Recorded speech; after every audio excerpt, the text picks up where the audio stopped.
Welcome to the Creepin' It Real Show, your one-stop shop for weird news, spooky, and otherworldly and paranormal shenanigans. We'll take a dive into what's going on in creepy pop culture. You can follow Creepin' It Real Show on Twitter at creepin_it. You can email us at creepinitrealshow@gmail.com. You can also go to our website, creepinitrealshow.com. Without further ado, welcome to this week's episode. Hello and welcome back to the Creepin' It Real Show. I am Moni and I will also be your fill-in Yardley today because he could not make it, but we wanted to get back into giving you the high quality haha shows that we have always given you.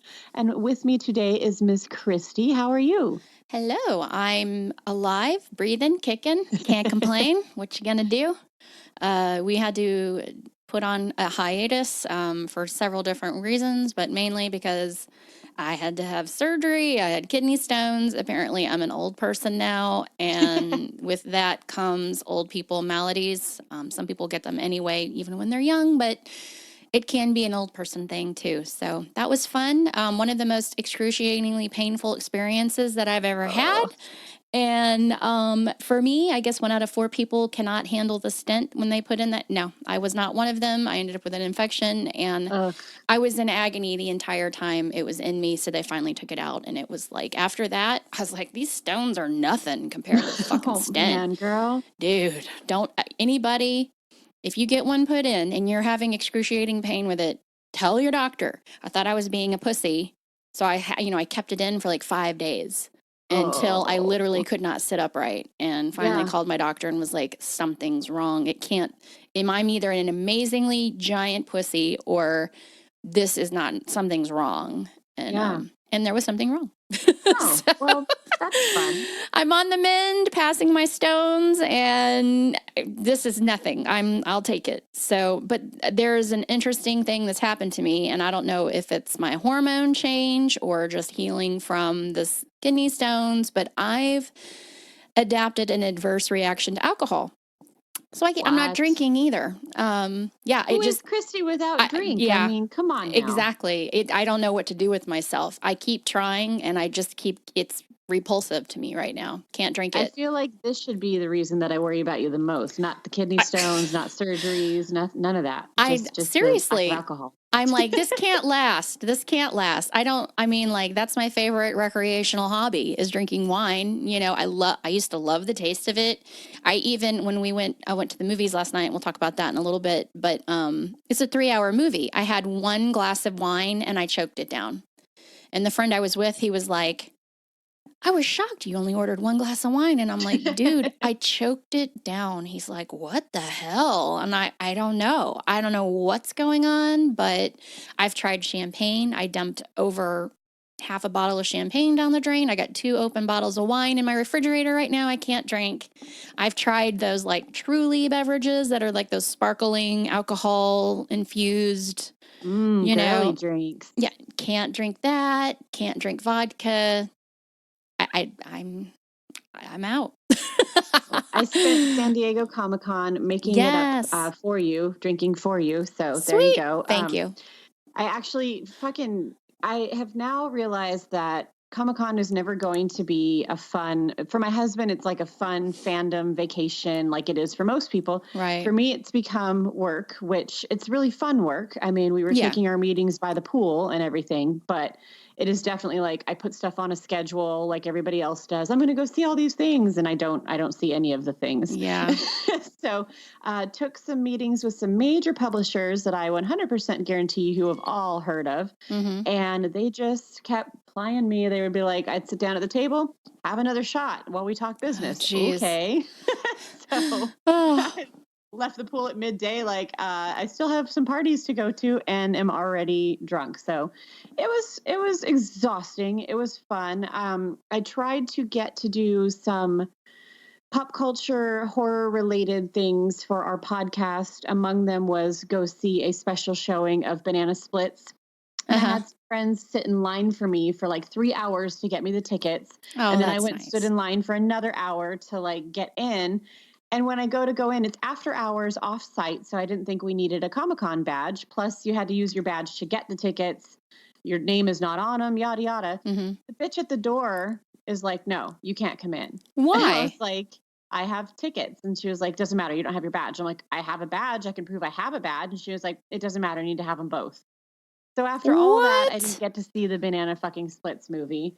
Oh my God. I know. I was so pissed. I was like, at least you're an asshole about it too. So that's great. Wow. I did get to see by now you've all seen it since we've been on hiatus, but the early extra trailer for It Chapter 2, the non-Chastain trailer. So that looks fantastic. I got to see an extended trailer for Dr. Sleep while I was there. Very excited about that. There's a new show two new shows actually coming to AMC. Nosferatu, which is actually based off of a Joe Hill book. It's a very long, sort of convoluted book, but it does have some really good horror elements. And Joe Hill, of course, is Stephen King's son. So I got to see the panel with him, and that was fun, but I was barely alive at that panel. Oh my gosh. But the show looks weird, and I think they're having a trouble marketing it because it is such a strange book. But it does basically center on a man who turns out, Nosferatu, who picks up children in his like a Rolls Royce, decked out Rolls Royce, and takes them to Christmas Land, where he bills it as, oh, this is a wonderful fun place, but it's not a wonderful fun place. So that's my best attempt to summarize that show. But it starts in a couple weeks. I think it's on AMC. And then one thing I'm super excited about is The Terror season 2. Oh, what is it going to be about? So it's completely, as we mentioned on this show before, having reviewed the first season, season 2 is not at all. It's kind of like American Horror Story, where they just completely change it all. Okay. It actually stars George Takei. Oh. And it's going to be kind of like a TV show version of the Japanese The Grudge. So it looks really freaky. And I think I posted the trailer. Yeah, I posted the trailer for it on Creepin' It Real's Facebook page. Okay. And another thing about George Takei right now, just so y'all know, he is now a New York Times bestselling author for a graphic novel, nonfiction work. Just came out last week. It's called They Called Us Enemy. And it centers around his childhood in Japanese internment camps. And it's a very timely piece as far as history repeating its damn self now. Yeah. And it's fantastic, and y'all should read it, and y'all should hear him speak about it, because holy shit. But yeah, and this project on AMC, The Terror, with starring him, looks really good too. And two things. He is a national world treasure, really. Yes. He's getting up there, and it just breaks my heart. But he is just such an inspiring person. I follow him on all his social medias and everything, and he's amazing. Second, can you imagine being Stephen King's son? Like, I didn't say that back when you were talking about that, but what kind, and then be ending up doing the same thing that he does. I mean, what an amazing set of genes to be blessed with. Sure. I was trying to talk to somebody about, my husband loves the movie Shawshank Redemption.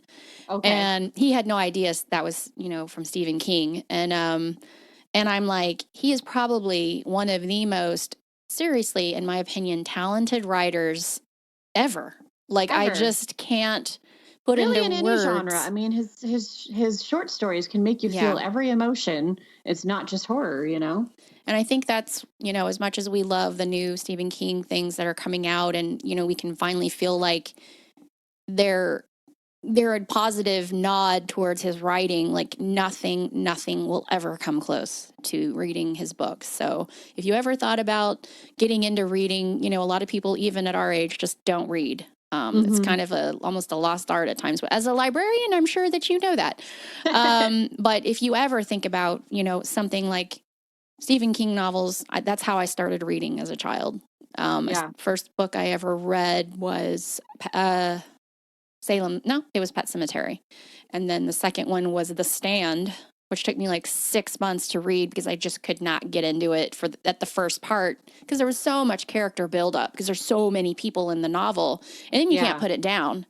And after that, I was hooked like forever. And I adore him. He's amazing. I'm so excited about Creepshow.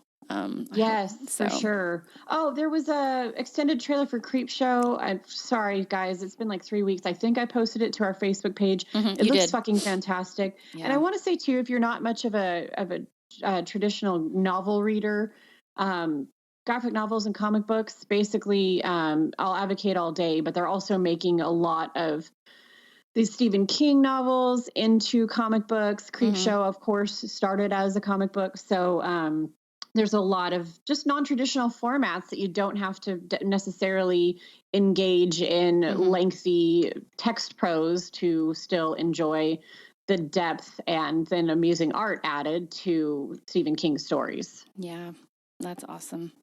Yeah, Joe Hill wrote fantastic Lock and Key, by the way, which is a horror series. Holy crap, it's really good, guys. I super recommend it. And they're coming out with the big reveal at Con from Joe Hill was that they're coming out with new, that book is about 10 years old now, that series. And they're coming out with new titles in the Lock and Key series. So the saga continues for the family if you've read it. Wow, I'll have to check that one out too. Some pretty good horror, yeah. Pretty good horror too. No, I'm just kidding. I can't help myself. I might not be a drunk, but I still have a nasty sense of humor. Yeah, we love it. But now I can't blame it on the alcohol, so I'm just going to have to accept myself. Prescription pills, y'all. I'm just crazy bitch. Oh, Lord. Today's show, by the way, I probably should announce the theme and stop saying Today's show is upcoming horror movies, both in indie and in theaters. Again, because now that we've gone on hiatus, some of these have already come out, and also any recommendations that we have for things that are streaming that we've been watching. But as usual, we want to start with weird news. So, Miss Kristi, Vatican murder mystery victim been found? What's up with that? I talked about this a couple of months ago, and this is just a little bit of an update. There was a girl in the 80s, I believe 1983, 15 years old, went missing. And I don't really know all of the story yet. I think as we watch the news and kind of as it unfolds, might be something we want to dedicate a show to because it sounds pretty, finding bodies in a 19th century tomb is interesting in itself. But, what happened to this girl? She disappeared. Was she murdered or accidentally died? Like, what happened? Investigators find 2 sets of bones hidden in the 19th century tomb in search for a 15-year-old church employee's daughter who vanished in 1983. I believe from the last article that I talked about this, there was an inside, it was a tip, I believe, that somebody turned in to check these tombs. Emanuela Orlandi, the daughter of Vatican clerk, disappeared in 1983 at age 15. Anonymous tip-off, has said the body is inside an angel-fronted tomb in the Vatican. But on Thursday, Vatican authorities said that no human findings were found. The bodies of 2 princesses presumed to be buried there were also not found. But today, the Vatican has said it had found 2 sets of bones under a stone slab. They were in a manhole inside the Teutonic College and will be formally open next week.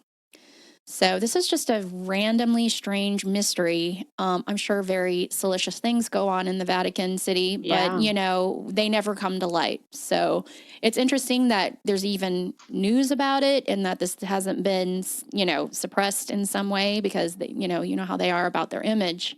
Yeah.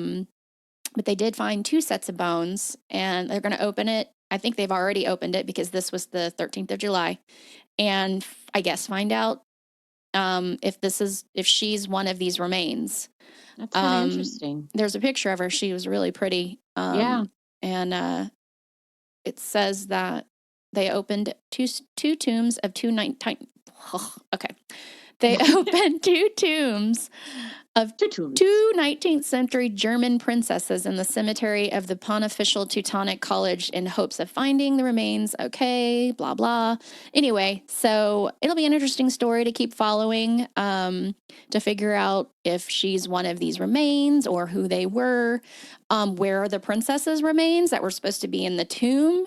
It's just turning into a bigger and bigger mystery as we go. So I'm kind of hooked on it now and want to find out what's up with all this. So Yeah. we'll keep you posted. We should do a show on it. And actually, there was a murder this week, I believe. And I apologize, I don't have it pulled up, but just because the Vatican came up talking about you saying that there might be like a underbelly to Vatican City is apparently 2 American tourists have been arrested for having killed a undercover police officer. I saw that. Yes. Yeah. So basically it was a drug thing gone wrong and they thought that they were basically being robbed. And so they ended up stabbing this police officer that had come to quote unquote sell them the drugs and basically arrest them for buying drugs. So yeah, I've been there. Have you been there before? I have not. I've been to Greece, but I have not been there. Okay, so obviously it's very touristy and very beautiful, but there's little tiny alleys and, super old buildings and people kind of hang out in between and in the literal shadowy places, shit happens, Also really quick, I wanted to talk about, last night I went to see Once Upon a Time in Hollywood. Oh, yeah. It was a bizarre movie. I didn't know what it was about. I had no clue what it was about. I don't want to like Tarantino. I do. Honestly, it didn't really resonate with me that it was a Tarantino film. I just had seen so much good hype about it that I was like, I need to check this movie out. I had no idea it was 3 hours long. But I don't know. I'm still torn. It's such a high rating on Rotten Tomatoes. I'm just struggling on if I'm missing something. It's based on Manson family stuff, right? Kind of. Loosely. And it's not factual at all. It's almost a what if this happened instead? Okay. And it's just a random. So it's got Leonardo DiCaprio, who plays kind of this he's turning into a washed up actor and he's really struggling with it. And Brad Pitt is his stunt double who has got his own weird past. And then their neighbors are the Polanskis. They just moved in. And the journey of Leonardo DiCaprio's and Brad Pitt's and Sharon Tate, lives in that short moment of time. I don't know if they really had a neighbor like this. I don't know if he just made everything up and so the ending, it's kind of sad because it could have been this happened instead of what really happened, which we've done the show before on the Manson murders. And it's, there's no violence till the very end, which you're just not used to coming from Tarantino. It was like, you're kind of like, where is this going? This is so There's nobody weird. getting their ears cut off. No. But then at the very end, all hell fucking breaks loose. And you're like, holy crap. I mean, there's a huge, like a pit bull. He goes, after some Manson family members. After 3 hours, too. There's a flamethrower. There's a lot of crazy shit that starts happening at the very end. And you walk out like with this, okay, you were expecting the violence, so it's not shocking. Yeah. The shocking part is how sad you are when you leave because you're wistful about, I wish that this had happened. It had happened this way. It was just a strange movie. And all through the movie, I was with a friend of mine and I kept telling him, this is so random. This is such a random movie. And he had not been to a movie in like 8 years. And I bring him to like the longest movie. Yeah. And I had no idea it was 3 hours long. I don't know if it's worth. I don't know. It depends on how big of a fan you are of Tarantino. I'm not going to give Tarantino my money anymore. And here's the thing: Quentin Tarantino has done 2 of my favorite. Kill Bill are like my favorite movies, among my favorite movies ever. Yeah, agreed. But he is, and I fell down messed rabbit up hole dude. Recently. Yeah. Hello. Oh, sorry. I keep interrupting you. I feel like I think there's a lag between us, so it's like I think there's air, but there's not air. Yeah. I should leave some air. There's air in my head, that's for sure. Shut up. So he is, the stuff that he has done to women is not alleged. It is, it's all on record. And I feel like Olivia Munn, and it's not like I take my life advice from Olivia Munn, but she did make an interesting point, which is that a lot of men who recently were outed in the Me Too movement had to go, quote unquote, kind of to the back of the line. Right. Like they disappeared for a little while. Even Mel Gibson 10 years ago, this is a good example. You disappear for a while and you work your way back up by doing good projects and not being an asshole for a while. And then people start to accept you again. Tarantino went straight from like, yeah, I knew what Weinstein was doing and I didn't do anything about it, to making this movie, having an 86% fresh on Rotten Tomatoes, having actresses that like Margot Robbie defending him and wanting to work with him. And I'm like, where is this back of the line? Because you needed to go there for a little bit. And one thing about him too is he's pretty one note, I think, is just you're going to get a cool soundtrack that you've never heard before, but it's still in the same vein as all his other soundtracks, regardless of the theme of whatever movie he's doing. You're going to get some cool like cinematic cutaways and edits and just some really neat things that are very Tarantino, but it's going to be kind of the same as it is in every one of his movies, regardless of subject. And I love Manson Family. I'm obsessed with that stuff, but I started reading reviews on this and they're like, Margot Robbie gets just a couple of lines. You get a male voiceover telling us how she feels during her pregnancy. And if it was just a straight up Manson Family film, I would be super interested. But again, as you were saying, that's not what this was. And I kind of feel like the Leonardo DiCaprio character, without having seen the film, is sort of a stand-in for Tarantino, sort of this aging, kind of has been, worried that he's going to lose his image, but still has his fan base like Tarantino, you know, is just this white man who doesn't have what he used to have. My friend Dan and I were talking about this because I don't know how we got on the subject, but we were talking about why he is allowed to make movies that say the N-word. And why black actors are okay with it. Out, and so he just does it more. And I said, I think that he gets away with it because he makes movies in the era that they happened. And do I think he's a creep and a racist and all that? Yeah, I do think that.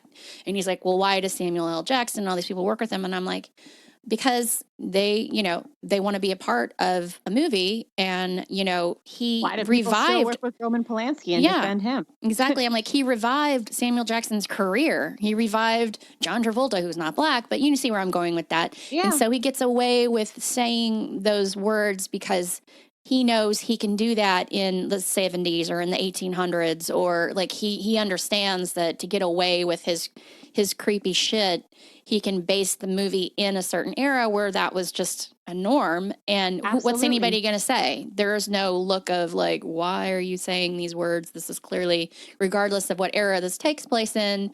And then also the same with behaviors in men in general that are in the movies. Just like overall, these guys are, through the entire movie, they were talking about fucking hippies and these trash hippies and blah, blah, blah, blah, blah. And of course, in this instances, they were trash. They were freaking the Manson family. Yeah. But it was just an overall, like, it's a given because that's how they felt. So it's okay. Type of feeling. As a powerful white man in Hollywood, too, Tarantino has had a playground to be like, Uma Thurman, he gets to do foot fetish shit. Yeah. And then he has her film her stunts, and he's like, oh, it won't look real if the actors do it, so I'm going to be the one to choke her. I'm going to be the one to spit on her. Can you imagine being at work? And granted, your work is to be choked, so that's already weird. But you're thinking you're going to be faux choked by another actor, and instead your boss steps in, and you're like, well, this is weird, but at least it's in front of the cast and crew. I'm sure I'll be safe. And then he starts choking you to a point where you're kind of scared. And tell me that's not a fucking hostile work environment when your boss is like, no, I'm going to be the one to choke you right now. What are you going to say? You're going to, in front of everybody, you're going to be like, be a diva and be like, no, you can't be the one to choke me when the scene calls for choking. But right. But that's why you're an actress. You can pretend like you're being choked. You don't have exactly. to really be choked. He got to spit on her. He got to do the foot stuff. Yeah. Like, he's just been a kid in a candy store. Kind and of. I say enough, dude. Agreed. Enough is enough. Agreed. And I've seen him in person. He is super creepy and off-putting. Well, he is totally creepy looking. It always, and like, I swear by this, but the movie From Dusk Till Dawn, which I was obsessed with that movie when it came out. I went and saw it in the movie theater so 3 good. times. Yeah. I loved it. I thought it was freaking genius. I just adored that movie. At the time, I didn't know enough about, I didn't know that Quentin Tarantino really made the movie. I didn't really pay attention to any of that. No. I liked horror movies, and I thought it was an amazing concept. And now when I look back, I watched that movie a couple of months ago, and I'm like, this is really him. Like, this character in this movie, to me, is him. Oh, absolutely. Like, he just played himself. And that's kind of how I see it. And that's horrible because I still watch his movies. And I was thinking about it. And that's why we were on the conversation last night with Dan, where he was like, okay, you just told me he's a complete creep.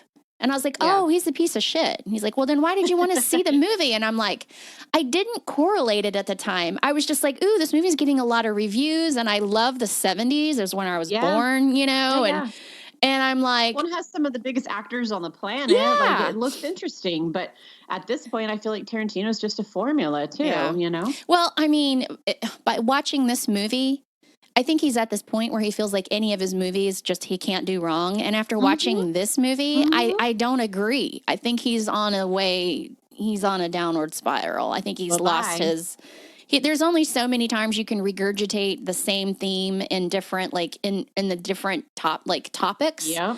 And this one was a pointless topic. It was a what if scenario for the Manson murders. We don't need that. Like, it was kind of like, where the fuck is this going through the entire movie? And I, put 2 and 2 together when he met the hippies. Like, so the stunt driver ends up meeting the Manson girls. Mm-hmm. And in there's one shot of Manson, just one, and he's gone throughout the rest of the movie. He's not in the rest of the movie. And I'm like, oh my God, this is about the Manson. I had no idea. And I was expecting, I don't know what I was expecting, but by the end, I was like kind of sad that it didn't happen this way. But also like, why did they make this movie? This is so weird. What's the point? Because Tarantino, it didn't happen this way. We all know it didn't happen this way. And why? I mean, I just need to, I want to look now. Did a neighbor like him exist, next door, so that it was at least a basis on that? Because if you invented this random neighbor, who is Leonardo DiCaprio, and this random stunt guy, and they have absolutely nothing in common, they're not friends, they've never met, it's just bizarre. And so I was kind of disappointed. I was expecting something better. So he might be on his way out, because I don't get it. I didn't get it. Maybe I'm just not brilliant enough to understand his mind, but it just did not. I didn't get it. So anyway. Yeah. And moving forward with the show, I will say some related Manson family news real quick. The La Bianca residence, which was the site of the first brutal murder that the Manson family carried out. And I've actually been there, and I actually talked about that experience on the show. It could only be on the outside, but actually that Zach guy from, I forget, the Ghost Adventures. Yeah. I'm Zach sorry. From Ghost Adventures actually purchased that house. Oh, I heard about that. Yeah. Yeah. So look forward to, I'm sure, exploitive, I can't shows, stand seances, him. all the things. I cannot stand that guy. I don't know why. He's super obnoxious, but I do tell you, being close enough to Los Angeles here where I'm located, that if they open it up for tours, I would totally go. Oh, totally. Not I even would to too. exploit what happened, but having been there and stood outside the property, I started crying. Like, I just got a weird sense of like, and that has nothing to do with him. Place. It's great that he bought it and opened it. And I truly think a part of him, he's a passion for horror and paranormal, and I get that.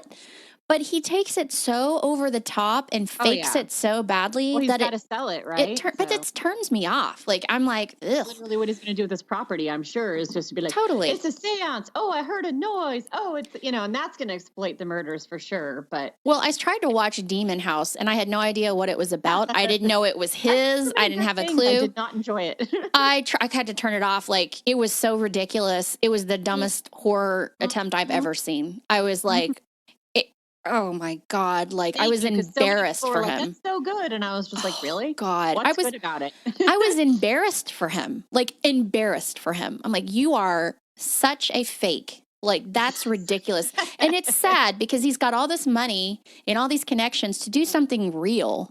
And he just, it was so distasteful. Tarantino should go into a real demon house and stay there. No shit. Anyway, we've been talking a lot about Tarantino, but we're he done with deserve him. our breath, really. So this is, and I kind of want to evaluate the source, but it's a cool story no matter what. FBI finds buckets of heads and a cooler of penises and sewn Frankenstein-style corpses at a body donation center. So this was also posted to our Facebook page, got a lot of looks, so go check it out over there. But basically, federal authorities in 2013 were investigating some shady body brokers because their whole business was to sell donated bodies for research purposes. And they ended up following and raiding a center where they found various unsettling scenes. This is from FBI agent Mark Kiner. They found infected heads. I don't know what that means, but it sounds terrible. A bucket of heads, arms, and legs, and a cooler that was filled with male genitalia. And I'm telling you, on top of everything else, it is so goddamn hot in Arizona that these buckets, this was no picnic. God, I'm like gagging right now just thinking about it. This is like American Horror Story shit. A woman's head sewn to a man's torso in a Frankenstein manner. Like, why though? They found over 1,700 human body parts, filling 142 bags weighing 10 tons. They told that they were removing the bodies resulted in a PTSD diagnosis. The people that actually were removing it got PTSD. They couldn't sleep after seeing that. Yeah. It looked like a junkyard shop where they were just ripping things apart. This is like some Nazi Germany, like sewing different body parts to different people level shit. Their testimonies become part of a lawsuit filed by 33 people saying that they acquired their family members' bodies through false statements. So basically, oh God, that's horrible.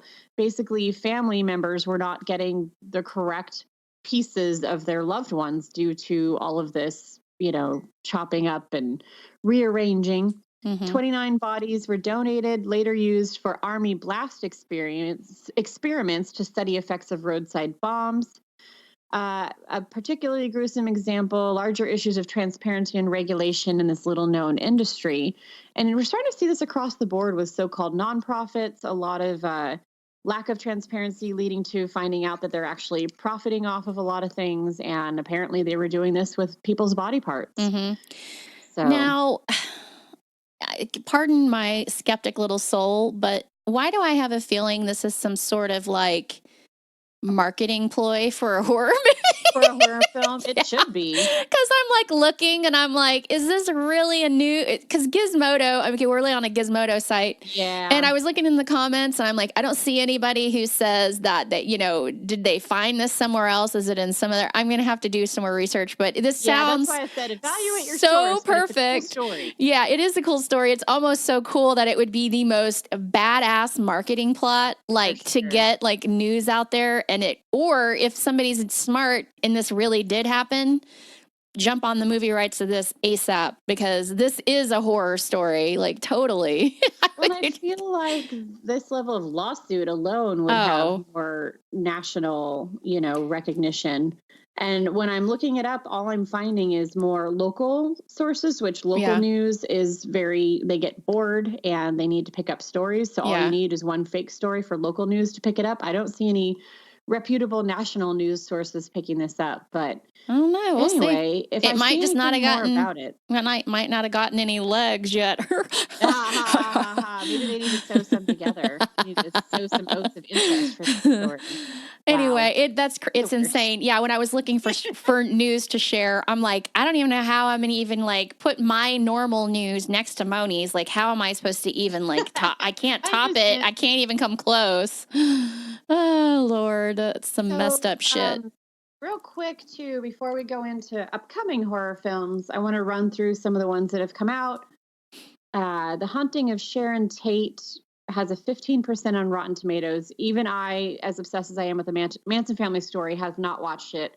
I've heard it's just not only a terrible film, but also extremely disrespectful to the murder victims. Yeah, I couldn't watch it. No, I saw the previews for it. I've been in bed for 2 weeks, so I've had a lot of time to watch movies and kind of get caught up on them. So I've seen a lot of these. I couldn't watch it. I was just nope. You had been interested on the show in La Llorona. Have you seen that one? I did watch it. How was it? You know what? It wasn't as bad as I thought it was going to be. I mean, take it for what it is. It's a U.S. version of, a Hispanic nightmare story. It wasn't bad. It's watchable to me. I mean, it's not like the greatest thing on earth, but if you're scrolling through looking for horror, it's better than a lot of movies I watched or tried to watch. So not bad. Okay. A few of the others that I know we've seen or talked about. Let me scroll through here. I haven't seen Ma, but I was interested in the Octavia Spencer. I think it's still in theaters. Have you seen that one? I tried to watch it on my app. It wouldn't play, so I have not seen that one yet, no. I'm very interested in Brightburn. I've heard that it's very violent, but it was written by the same guy that does all of the, oh my God, I just blanked out. Guardians of the Galaxy. It was written by the same director and writer for those. I love him. It wasn't bad. Oh, you've seen it? Yeah, okay. I could watch some of these. My app, I can watch some of the movies if they've been like in the theaters long enough. I'll get, and they're, I won't watch them if they're like camcorder in the movie theater quality. And this one was not. Usually I can get better quality movies closer to awards season because they're circulated so much for people to watch and vote on. But this is not the time. So you have to really dig to get good quality. It was good. I really liked the concept. I think they could have done better, but it's worth a watch. It was an interesting, and especially when it's a kid, it always gives you that extra little creep factor of a child literally just being an evil person, like basically the evil version of Superman, So it was good. It's a watchable, digestible movie. I wouldn't say I compare it to the other like Marvel type movies, and I would love to see a real legit horror movie, superhero movie. I think that would be awesome, but I think that's kind of a hard concept to pull off. It's just so difficult. They love in our culture right now that it's hard to be like, also they're the worst. Mm-hmm. Yep. Agreed. Pet Sematary and Child's Play, both of which we reviewed for the show. Saint Agatha, have you heard of or never seen this heard one? of it. I love scary nun shit. There's usually demons involved, so I might check that one out. Saint Agatha makes admittedly uneven use of its story's well-worn religious tropes, but the overall effect may still be just chilling enough for horror fans. Yeah. In the 1950s, a small town, Georgia, a pregnant con woman on the run seeks refuge in a convent. I'm going to have to look this one up. Does it say when it was released? It doesn't. It just says the year. I'll have to look it up. No, I don't know. Have you seen Annabelle? Have you heard anything about Annabelle? I didn't like it. I don't like any of those. I actually liked the first Conjuring, of course, and after that. Yeah, I liked the first Annabelle. Okay, this one takes place in Elaine and Ed's home, Lorraine and Ed's home, Warren's home. And they're not there. So it's just the girl and her babysitters going through. And it was just cheesy. I just was kind of like, come on. Madeline liked it. She went to the movies and watched it. And then I caught it on the app and I just wasn't. I was disappointed. And I'm just like, I don't like dolls. And so usually horror movies with dolls I like because I like to be scared. I just was like, oh. Okay. I can't believe it's got this good a rating, honestly. Okay. Yeah, I think a lot of that series, unfortunately, to me, is overrated. Happy Death Day to You. You've seen the first one, haven't you? Yeah, I've seen both. I liked them. Do you like them? I liked them. I thought this was an interesting concept of it explains I had no idea what they were going to why. be able to do with that. Yeah, so. it actually explains why it's happening. And it's funny because I thought it was just going to be rotating around a new character. And no, it like actually she's back and she's going through the same, you know, with everybody. And I thought that was a really interesting concept. I didn't think it was as good as the first one, but I thought it was good. And it was definitely a strong sequel. And I think it's definitely watchable. I like the actress. I think it's adorable, and it's available on, I want to say, Amazon streaming, guys, and I'm sure so other streaming platforms right now to watch. Just kind of going through, because I don't want to go through all of these. You've seen Hole in the Ground. You loved that one, correct? I did. You know what? It was so creepy. So creepy. I really liked it. Is it on Shudder that it can be found? Or? I rented it on Amazon Prime for like $4. Gotcha. I've been trying to watch Midsommar. I cannot get it. It's in the app, but there's no downloadable pieces. I'm trying. I really want to watch it. Oh my God, the other one by the same director. Hereditary. And I know you guys liked it. I like it. Did not enjoy that film. And actually, without the surprise factor of some of the bigger twists in that film, I definitely was just like, meh.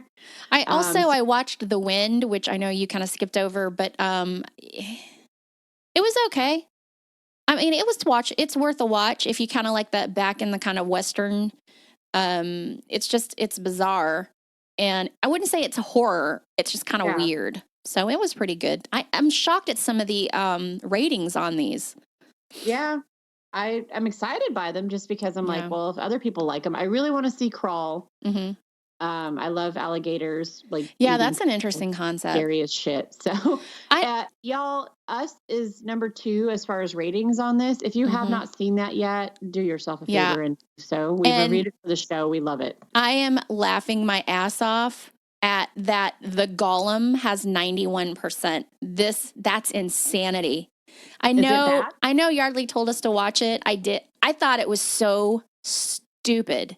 It looked weird for sure. It's like seen it. Takes place in like the old time Jewish community, and this woman raises a pulls like there's a spell, this Jewish ceremony you do to raise a golem, and she did it to protect her village because outsiders were blaming them for the plague, and because they weren't sick. But the only reason why they weren't sick is because they have completely holed themselves up in this tiny village, and they never went outside of their village. So, of course, now what we know about the plague is that you needed to sequester yourself not to get it. Well, these people had. And so the outsiders are coming to them and, threatening them and everything. So she, to protect her community, does this. I was like, it was cheesy. I mean, come on. It was just weird. I mean, I'm 91%. Jesus. Oh, I'm shocked. It sounds like a shittier version of The Witch, honestly. It kind of was. Yeah. Yeah. I like The Witch, but that had a lot of mixed reviews. So if it has mixed reviews and then this is shittier, let's not go with it. I made the mistake of watching The Witch with such high expectations that I was disappointed. But then I went in and watched it again, and I was like, okay, yeah, no, this was good. I shouldn't have gone into it in the way that I did. It's a slow burn, and I usually like things that go boom, but I liked it. I'll have to recommend this movie because I really liked the concept. But I'm looking it up really quick while I talk because I don't know what year it came out. I think it might be a couple of years old, but it slipped under the radar for me. Hold on. The release date was 2015. It's got Alexander Skarsgård in it. It's called Hidden. Have you seen that? Living inside a fallout shelter, a couple and their young daughter face a mysterious threat from the outside. It was really interesting. And at the end, there's a big twist that you don't see coming, and I'm not even gonna. You have to watch it and not know what the hell's going on.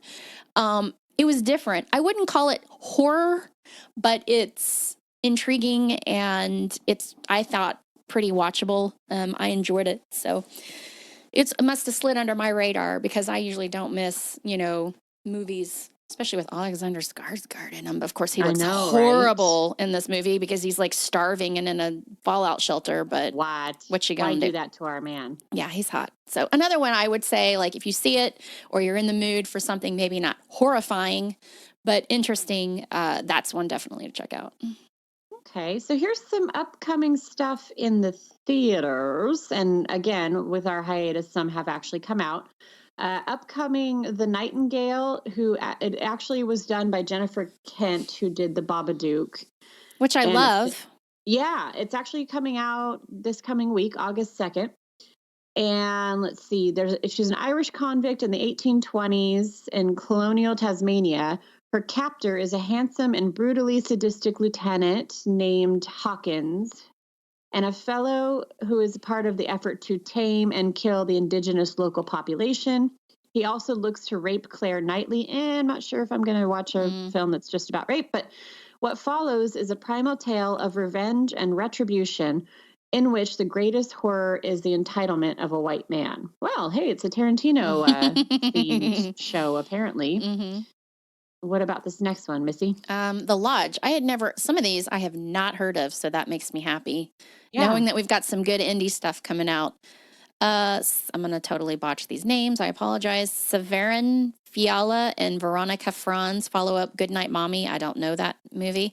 With another unsettling chiller in The Lodge, a slow burn journey into paranoia in which you are not sure which character to trust and which one might be destroying the sanity of others. Set right before the holidays, Riley Keough, who isn't that Elvis's granddaughter?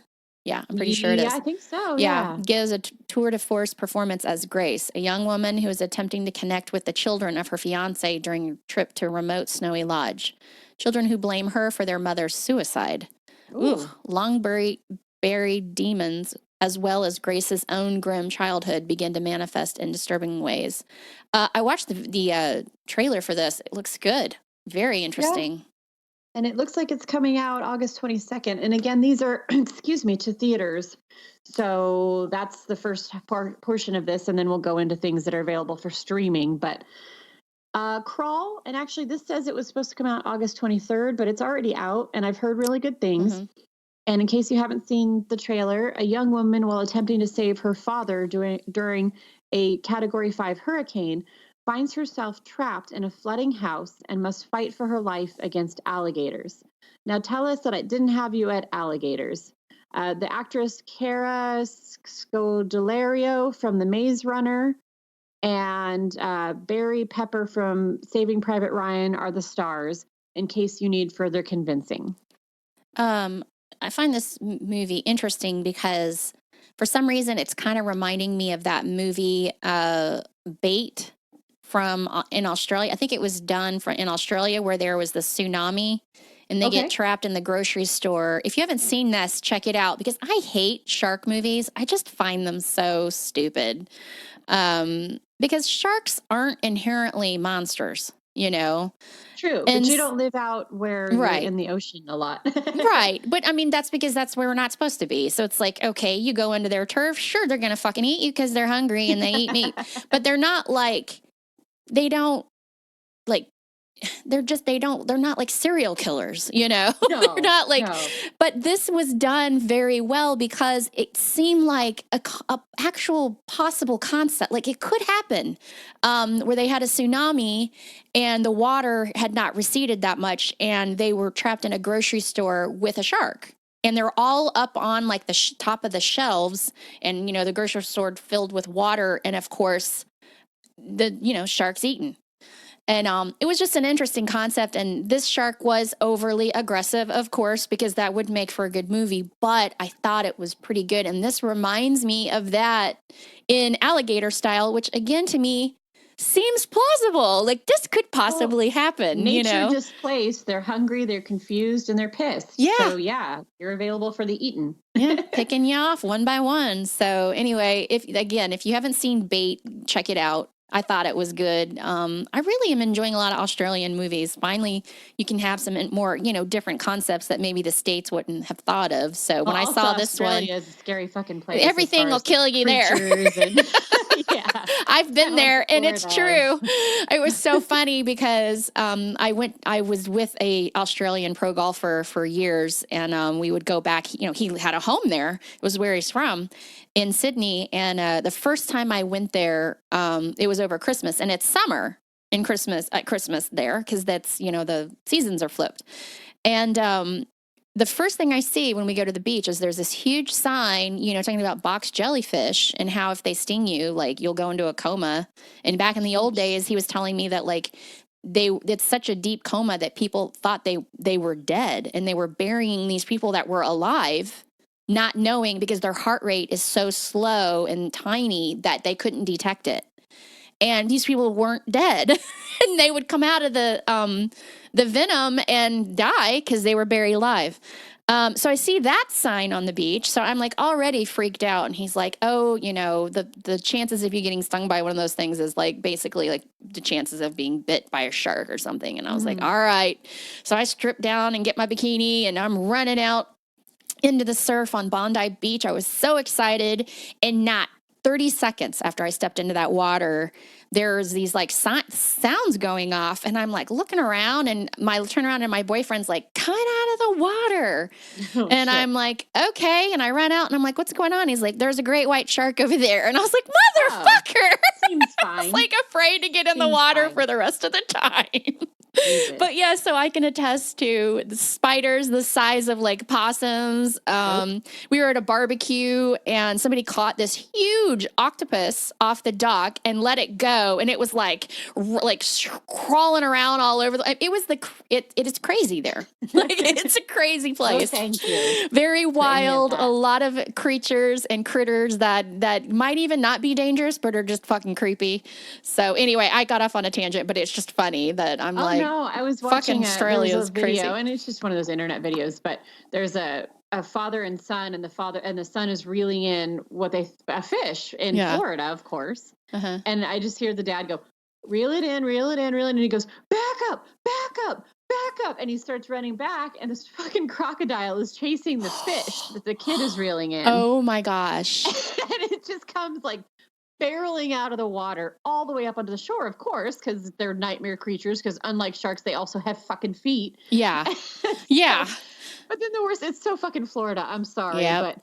But, then as soon as like they back up enough and this fucking alligator is still standing in front of him, he's like, "Now reel it in, reel it in, reel it in." Oh my God. Hell no. Anywhere closer to my body while this thing's looking at me. Thanks. Like, I'm like, priorities, you guys. We went deep sea fishing just a couple of months ago on Hilton Head. Our friend, the guy who I went to the movies with, his wife grew up in Hilton Head, and that's where her parents live. And they live in a gorgeous home on a private island of the island of Hilton Head. And they live right on the water, and they have a fishing boat. So for the first time, when we go down there all the time, for the first time they took us deep sea fishing, and got up at the butt crack of dawn and took us out there in the ocean. It was freezing cold, but we caught a hammerhead shark, like a 7 foot. I think I have it on video somewhere. I posted it somewhere, but it was so funny because we were sitting there, nothing, no bites, no nothing. And he was, even the guy, my friend's dad, was like, "This is so unusual.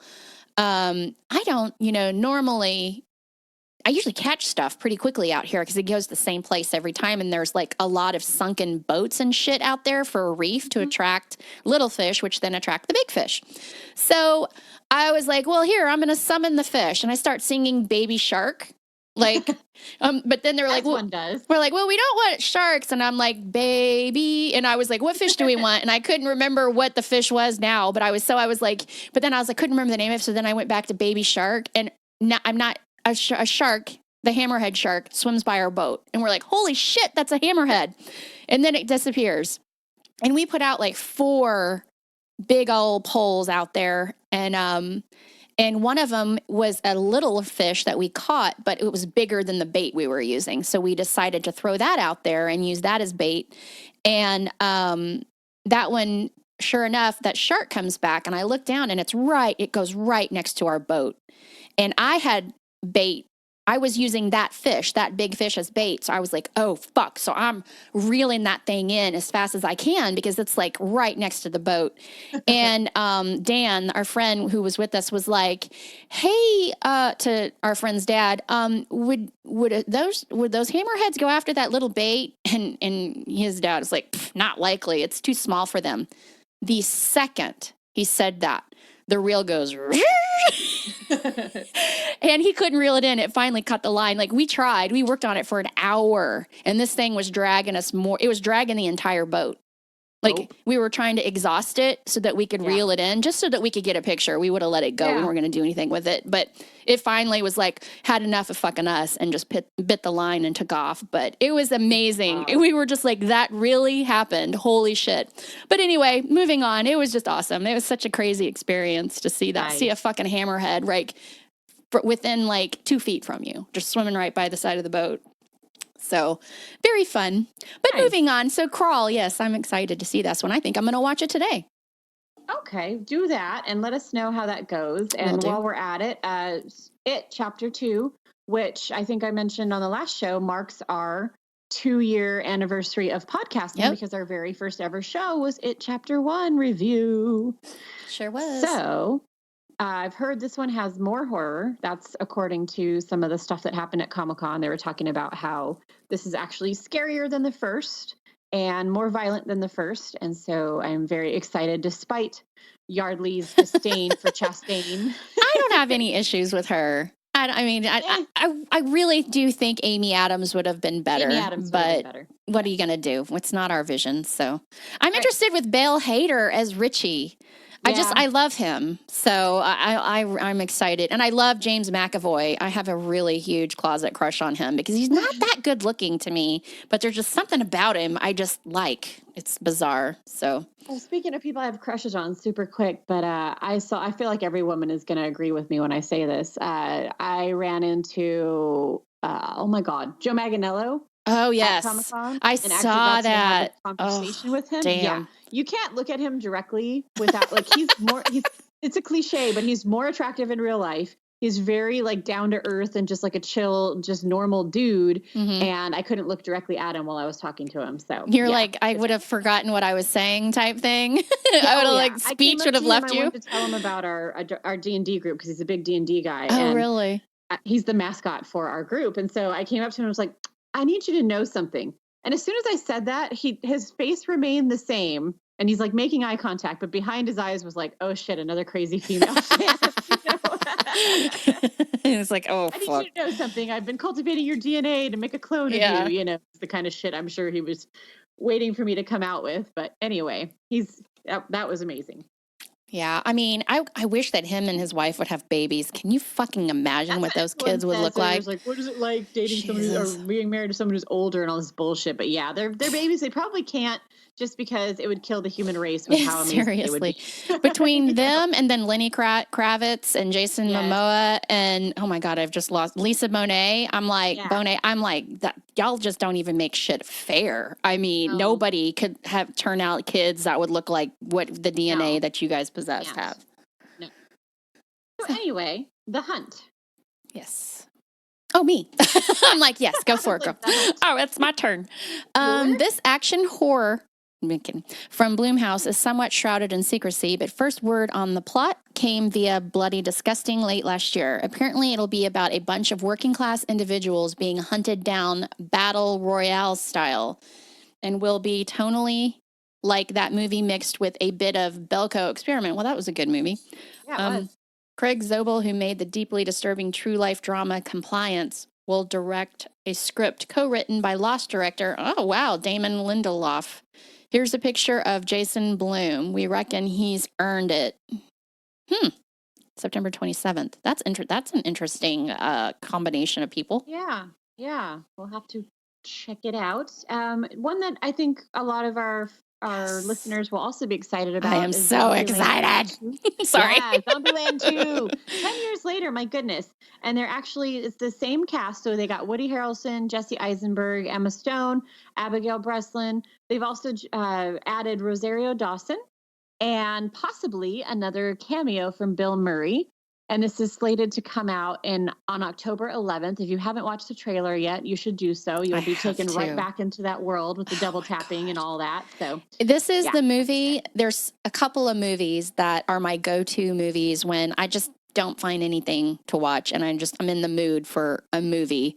And for some reason, it's this one and Cloverfield are my two go-tos. I don't know why I love Cloverfield so much. It just, for some reason, it's like living such a just typical life at a party and then all fucking hell breaks loose. And then you all die. Like, you're all dead at the end and you're like, holy shit. Well, not anxiety inducing at all. No, and then Zombieland is just so hysterical and fucked up. Like, I just love that movie so much. I'm so excited they're doing another one. I hope it's good. I don't want to have my hopes up, though. I'll be sad.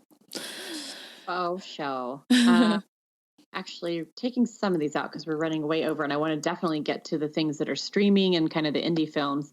But we have Dr. Sleep, which we mentioned earlier, and it stars Ewan McGregor as a grown-up Danny Torrance, and he basically is meeting other kids who have the same affliction as he does to be able to see dead people and all that kind of thing. And it's actually directed by the person who did The Haunting of Hill House. So that's fucking amazing. And also there's now a new extended trailer. It originally debuted at Comic-Con as well, but it's available for everyone now. The extended trailer has a lot of homage and clips and throwbacks to The Shining. So I think this is a must-see for all of us out here. And Cool. Do you want me to say this one? Little Monsters? Yes. Okay. Go ahead. Lupita. Lupita Nyong'o. Nyong'o. I am so bad at names. Plays a kindergarten teacher who must chaperone her class through a petting zoo overrun by zombies. Okay, this looks hysterical. Let us reiterate. Lupita Nyong'o plays a ukulele-toting educator who might pick up a pitchfork and fight off waves of the undead in between sessions of petting goats and singing rollicking cover of Taylor Swift's Shake It Off. Oh, and Josh Gad of Olaf fame plays a debauched children's entertainer who takes the zombie apocalypse as his chance to let it all hang out. That looks funny. Nice. Okay, and then Grudge, huh? Okay, yeah. Not the same. Is it? Yeah, okay. When someone dies in the grip of powerful rage, apparently they are cursed to remake the same movie over and over again. We kid, but in all seriousness, The Grudge, or Ju-on, has had a lot of iterations, including U.S. remake and 2 sequels. Yeah, I'm kind of over this. Grudge looks like it'll be a reboot rather than a further sequel, and Nicholas Pesky, who made The Eyes of My Mother, is directing. The reboot will center around a house haunted by the Grudge curse, and Andrea Riseborough, Demian Bichir, and John Cho star. Well, we know one of those people, John Cho. So. Yeah, I'm not really interested in that, but I'll give it a shot. Yeah, I think actually also the terror season is supposed to be similar to that as well, that theme. So it's definitely that Japanese ghost story horror trope, which can work, but I don't know that we need a full reboot because that movie, the original movie is still, the original American version and the Japanese version are still fucking scary. So I don't know why you need to mess with a good thing. Yeah, but that's why people keep reinventing something that doesn't need to be reinvented. And that kind of like, sometimes there's just pieces in movies that just need to be left alone. There is no improving it. So one thing I think we are excited about is A Quiet Place 2, Electric Boogaloo. Very little is actually known about the sequel to the 2018 breakout hit. Definitely in the cards will star John Krasinski, who is working on the script, and his wife, Emily Blunt. She spoke to Entertainment Weekly about it, teasing the idea of seeing who those people were before all this happened would be interesting. So I'm assuming that they'll have John Krasinski, because spoiler, he dies in the film that we already saw. I think it's now the next chapter and what happens next. I think people are very invested in this family. So that's interesting too, because I mean, that's the type of film that you could take to a completely different family and just have a different set of characters and have a different perspective in that same world. You could really do anything with it. So I wonder if any John Krasinski we do see would be flashbacks if they're going to focus on the same family. I'm not really sure. So it's all kind of top secret, but John Krasinski says this is a world you can play in. It isn't just a character to remake. It's actually a world, which is a whole different, very unique experience. So we don't know. Before, after, the Abbotts, not the Abbotts, it's all up for grabs, but we're low-key excited. Yeah. Estimated dropping on May 15th of 2020. Awesome. That'll be interesting. See how they do it. I always don't want to read too much into sequels because I get scared that they're going to suck. Sure. Ooh, so we're at that idea, and along with Bird Box, those kind of ideas are sort of so innovative the first time, and then it's when you go back to the well, who knows? Exactly. Oh, so we're diving into the indies now. Indie films and things that you can watch right now. Cool. I like that. I've been looking because it's been so hard to find them. Tigers Are Not Afraid. Why it's good. We've all seen some harrowing films about brutal drug cartels and the horrific impact they have on their native lands, but I cannot recall one that tells the story from the perspective of 5 homeless children, nor one with such a fascinating and poignant usage of dark fantasy and horror themes. Reminiscent of Guillermo del Toro's early films, this is a brilliant, dark fable that has something essential to say about real-world tragedy, but it does it so in such a wonderfully honest, powerful, and endlessly creative fashion. You simply won't find a much better genre film this year. Where to watch it? Shudder. Oh, okay. Yeah, later this year. So it's not available yet, but I haven't checked back recently, so it might be. Mm-hmm. One thing that I do know is available right now because I've seen it. Me too. Yeah. Stars, Jake Gyllenhaal, Rene Russo, Toni Collette, Upper Crust, Velvet Buzzsaw. Maybe I should say the title. Velvet Buzzsaw. The Upper Crust Los Angeles art scene gets a firm punch in the mouth from the smart, weird, funny, and occasionally rather scary combination of social satire, jet black farce, and smartly constructed horror. On the surface, Velvet Buzzsaw is about a collection of seemingly haunted paintings, but it's also a scathing indictment of how art is exploited at every turn. The entire cast is great, but it's Jake Gyllenhaal's colorful portrayal of a smug art critic that keeps the forward momentum going, and you can watch it now on Netflix. What did you think of it? I liked it, and I have to tell you, I never thought much of Jake Gyllenhaal ever, but the movie choices he's making the last few years, I'm super impressed. I just watched one, and now I can't fucking think of the name of it, but I'm pretty sure it's on Netflix. Nightcrawler, maybe? No. Nightcrawler? Nope. I know that one. It's something, it's very, Nightcrawler's very good. I'm going to look it up because he's in Spider-Man Far From Home, which obviously isn't a horror, but he's delightful. He's one of, it's a lovely film anyway. I always love seeing Tom Holland, but actually Jake Gyllenhaal is really good in that movie as well. I'm looking it up right now because it wasn't like, just amazing, but it was good. And I kind of enjoying that he's doing such different stuff. It was just like, what is this? It was just kind of a strange, I'm looking now to see if I can find it, but it was like he's having a good time in his career, and it shows through how he handles his films. Enemy. It's called Enemy. And it's like, he's like a professor, and a man seeks out his exact lookalike after spotting him in a movie. He's got a really boring life. He's like just a professor kind of stuck in a rut. And then, he ends up watching a movie that he normally doesn't watch movies, but like a colleague recommended a movie to him because this guy was like super into movies, and he ends up watching it. And there's this random person in the movie that looks just like him. And so it was an interesting concept, and I'm really digging his movie choices. It was from 2013. I had no idea it was that old, but it grew on me. I was interested in it. Nice. So another movie that's available to stream on Amazon, iTunes, and Vudu is called The High Life, and it's not about marijuana, apparently. It stars not Batman, Robert Pattinson, who, backed out of Batman, by the way, due to schedule conflicts, but probably because the internet was pissed that he was going to portray beloved character like Batman. Juliette Binoche and Andre Benjamin.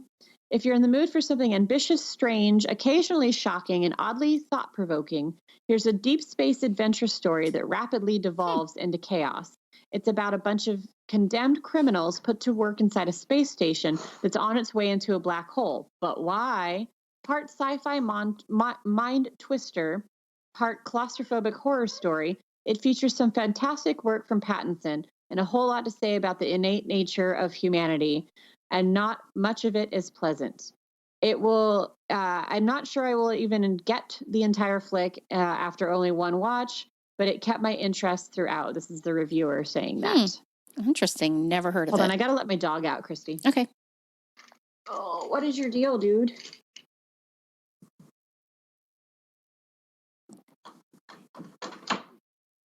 So go. Oh. You're an asshole. I see your ears, you little shit.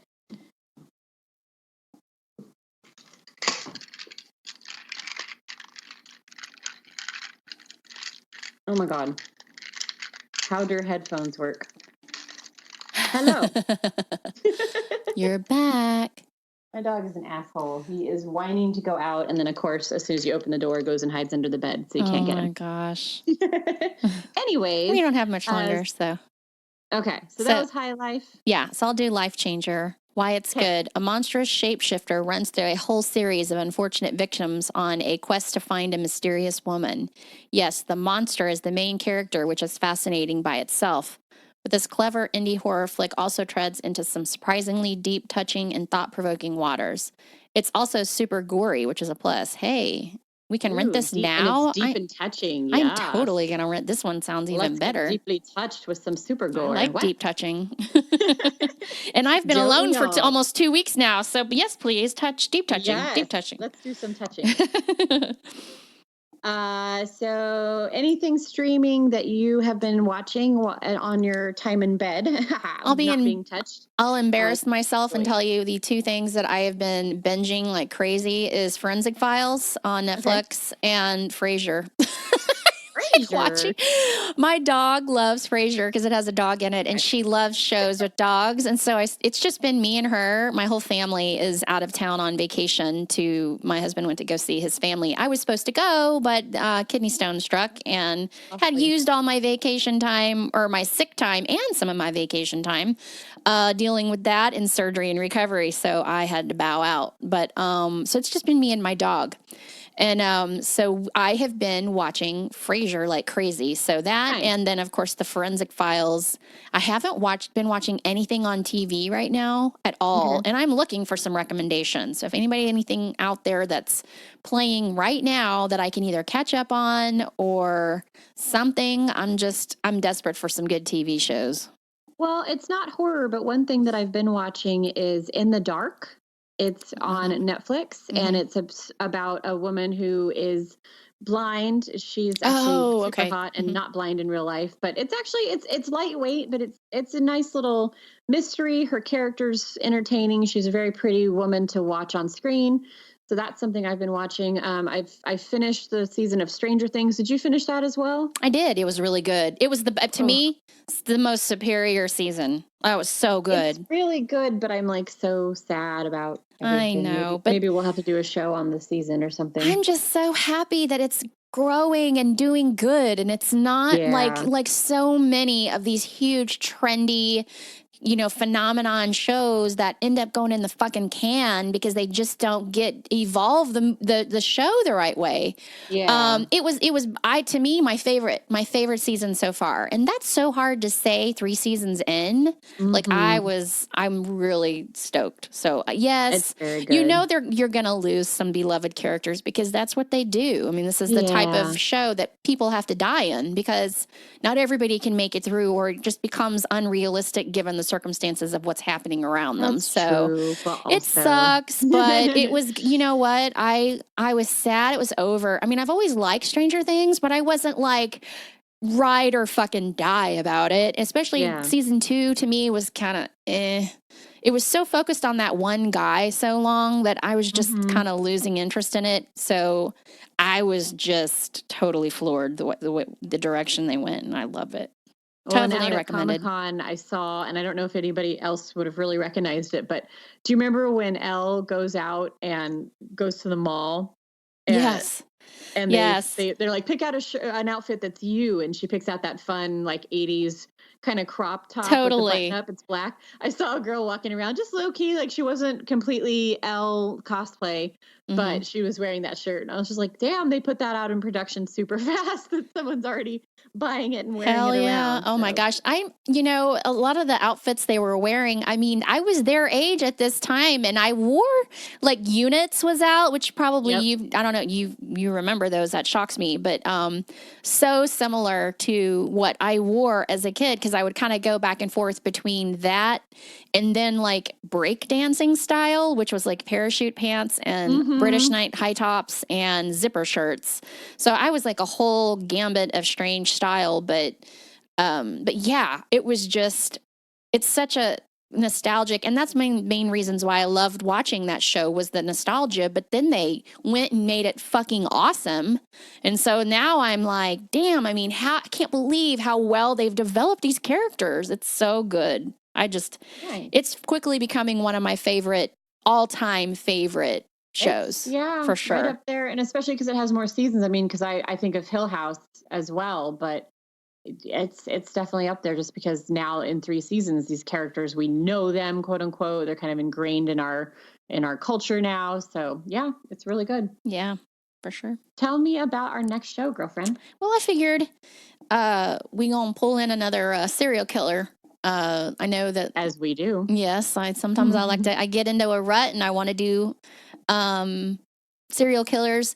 This is another one I've never heard of, and I really wanted to kind of tackle. It's some sensitive material, more murders of children, which I'm really not into murders of children, but because of the person who I always become intrigued. First of all, it's a female serial killer, which we always think there's not that many, but when you start to look them up, there are quite a few.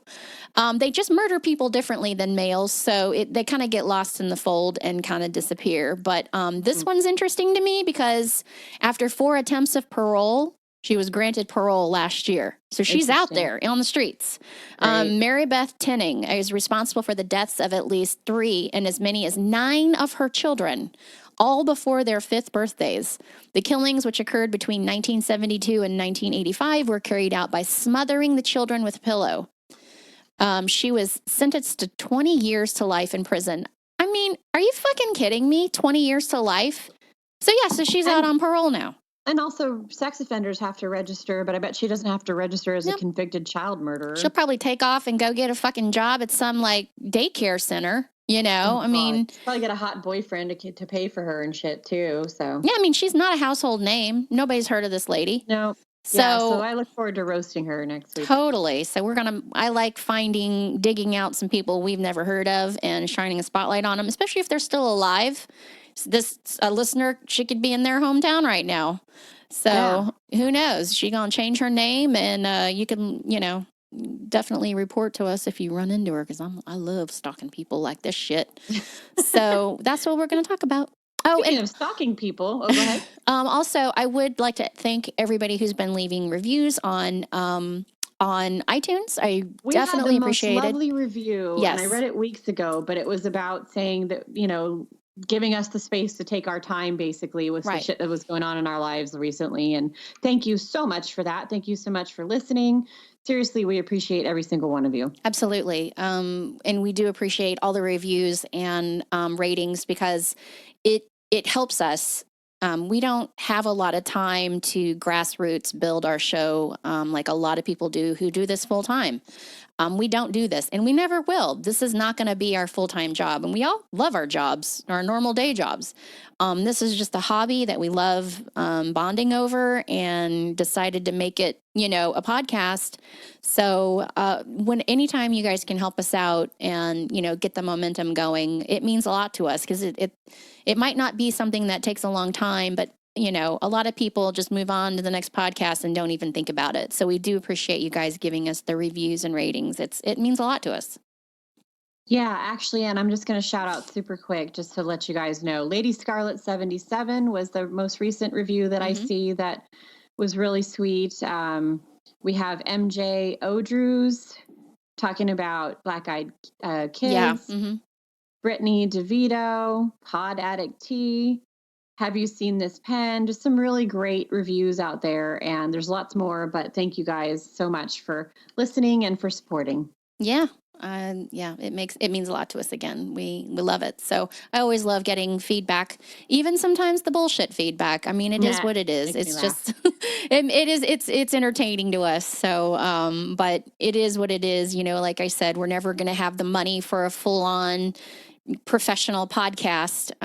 So you just have to bear with our unprofessionalism at times, and it is what it is. So, but we still funny though. Yeah, we still have grassroots people that listen and care, and I've been getting people messaging me asking how we're doing because we haven't been on air for a while, and so it's great that y'all even miss us. We have a Child's Play show in the can somewhere. We do. It's coming. Correct? Yeah, okay. It's coming. Have been on pain pills for 2 weeks. Yeah, no. And I was thinking, we have 2 shows coming for you guys. So. Yeah, probably not something that you want to edit and try to post on pain pills. So now I'm off those, and I'm clean. Hilarity ensues, like whatever, you know. Well, nothing's worse than like the last one, and it pissed me off because when I posted the Atlanta child killer one, I had to go back and edit it because I missed a spot that I didn't edit that I promised Yardley I would. When we talk about edit, we literally say, "Oh shit, I have to stop. Can we edit this?" Yeah, and then it ends up in the show, and it's hilarious. You get the uncensored version for sure. So I pulled it. And it had already had like 400 downloads. And I pulled it. Well, when you pull it and you repost it, it starts from scratch. So it's like I missed. So the downloads are there, but they just don't show. So now it's got like just 1,600 downloads. I mean, it was a really successful episode. And so I'm like, shit. So it sucks, but it is what it is. We have to pull them sometimes. I can't, again, full-time jobs, families, shit gets missed, but we do what we do, and it's good. So I'm excited to get back on the saddle. So find the show at the Creepin' It Real Facebook page. That is probably the best place to get all kinds of funny memes, articles, and interactions with us. Mm-hmm. And I personally am Rebel Moni at Rebel Moni on Twitter. And it's mostly library and comic shit, just FYI. And then I am Moni Bear on Instagram, and that is mostly family and comics library shit. So, Miss Kristi, where can we find you and our rest of our Creepin' socials? I am at creepin_it on Twitter. I'm just not on there a lot. I can't stand Twitter. I try. I'm just not interested. I mean, I try to get on there. I do my best. I do post some stuff on Facebook. I try to be a little active in there. I'm pretty active on Instagram. Creepin' It Kristi is my tag there. I do a lot of like things I love. I'm really, I love, besides horror, I really like makeup and food, and I used to love wine. And so you're going to see a lot of that, and just my comings and goings of whatever's going on in my life at the time. And sometimes talking about the horror. I need to get better about that. I have a pretty good following, so it's kind of like, why am I not pushing more of the show on there? So I'm going to start doing that too. So that's where you can find me. All right. And with that, we wish you all adieu. And again, thanks for your patience. We hope you enjoyed the show. Keep it real. And you get to say what a good boy you were. You're so kind. Everything you touch just turns to